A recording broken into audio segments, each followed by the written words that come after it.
Hi, I'm Brandon Montello with The Way LLC, and this is going to be a wrist wrap video for the 108-inch wrist wraps. As we talked about earlier, some of the wrist wraps will have a little memo that says this side down. Obviously, it's kind of self-explanatory. We're going to make sure that that side goes down on our hands. So we have this little loop again here. We're going to make sure we put that on our thumb. I'm going to try and do this. I'm shooting this video by myself. So we're going to go 3 times around. Again, as we discussed in previous videos, we're going over the back of the wrist, away from the thumb. This is going to set everything else up for the thumb to kind of hold the wraps as I go through the fingers later. If I go the other way, the wrap will come from this side. It's not going to hold as I try to go between my fingers.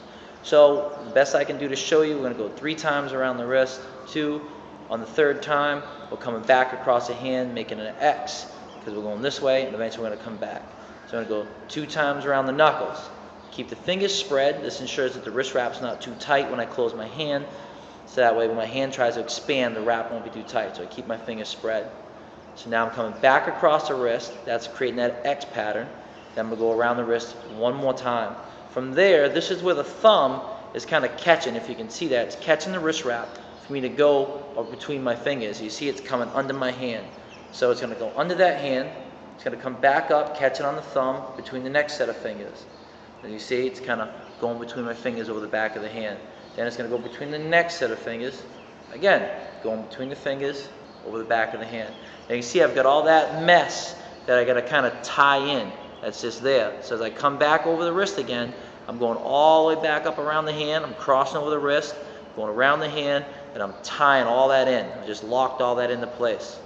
From there, I can come back around the wrist, making that crisscross pattern again. I like to come up. Right off of that, you see it folds nicely right around the thumb coming from that side. That's why it's so important to go away from the thumb and over the back of the hand, because it makes everything else work out efficiently towards the end. From there, we're going to cross past the thumb, come back over the wrist, and then we can finish up. Now, sometimes what you'll see is the Velcro will be facing down towards your hand. Alright, so we kind of did this to show you there's no real need to completely unwrap the wrist wrap again. All you got to do really is just twist the wrist wrap, rotate it all the way around, and just finish up around your Velcro. A lot of people like to unwrap that and then redo it again. There's no real need for that. If you mess up, mess up. That's just the way it is. You just give it a twist, finish around your wrist, and you got a nice wrist wrap.